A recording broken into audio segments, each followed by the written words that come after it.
Yuen here in the studio, and we're just talking about the future of work. Really interesting that you mentioned that the Philippines churns out a lot of IT graduates. In fact, it's the second largest volume of IT graduates. But where do they go? They don't get employed. That's the huge problem there. A skills gap that exists here in the Philippines. Bill. Yeah, so we have an assessment technology that evaluate programmers' capability, and using our data, we've tested around 8,000 programmers initially.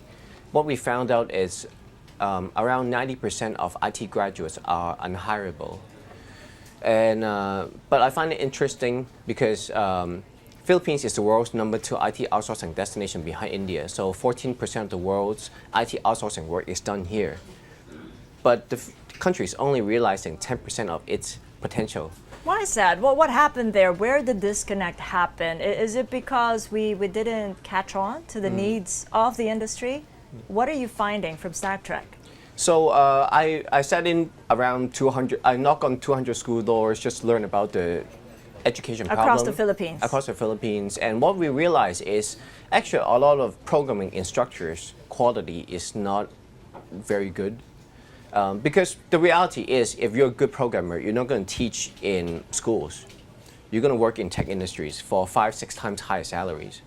So instructor is a problem. And once we realized that's a problem, what we did is we created a technology, so learning management systems that can help enhance the learning experience, regardless the instructor's capability. But you're not doing this alone. You're doing this in collaboration with the academe as well as the government. Exactly. So because they are the one who provide us feedback in terms of what are the challenges are.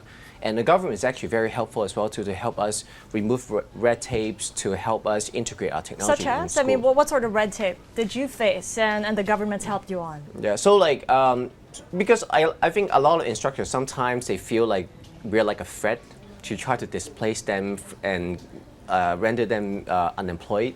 But actually, that's not really the case. What we did is we just provide this technology for free to all schools, just to make sure the students can receive a good learning experience. And our technology can assess programming students' strengths and weaknesses, and then based on their weaknesses, we can automatically create customized learning pathways to address those weaknesses. And you're doing this currently in Iloilo. This is your test case. You've picked Iloilo as the venue. Yeah. How come? The funny thing is, as a foreigner, I don't know any other cities. I only know Cebu and Manila. So initially, when I came to Philippines, I came to Manila and started hiring programmers for myself to help build the assessment technology. Somehow, the best programmers that I've interviewed, they came from the place called Iloilo. So I asked these kids, like, why do you come here to work? He said, because there's no tech employer. I'm like, okay, then if that's the case, why don't we just go to your hometown and hire them directly instead of hiring them here? So I went to Iloilo. Initially I was a little bit skeptical as well too in terms of the quality. So I used my assessment to test initially around 900 students in Iloilo. I found some of the best programs in the world actually in Iloilo. And how are they now? I mean, have they started to look for jobs, and have they found work? Yeah, so now we already found their employers. So after I test these kids, we share this database with tech companies around the world, and they found it very interesting, and they want to hire them. So and now they're right now working with these tech companies already. We help these tech companies set up office in Iloilo and hire them locally. And then you picked the underprivileged. How come you specifically wanted to help the poor? Well, because the problem is the bad instructors, they're mostly in the tier 2 schools, you know. So and a lot of these schools, they become like diploma mills, because like if you're not very good, they're gonna let you graduate anyway. Because if they fail you, they kick you out, they lost a client.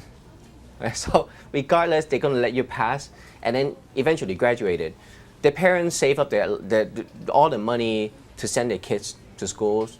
They didn't realize actually they're not really producing quality learning experience. Just a final point, as you're doing here a business here in the Philippines, and you've picked Iloilo, it is not really the first tier city, but it is an up and coming city for business. What's it like doing business there? I mean, in terms of power costs and internet connections.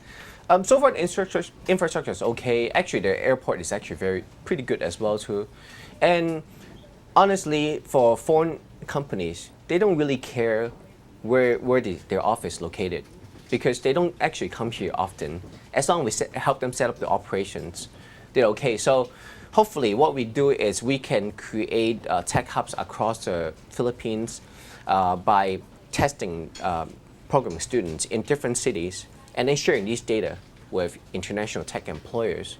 And then once you see the data, if they say, oh, I see a lot of good talent in Batangas, and then, okay, then I can help you set up an office and help you hire the So programs Iloilo's locally. just a start, and Batangas is going to be the second. Other tech hubs that you're thinking about here in the Philippines, and which ones? We go where the talent is. So we're going to test.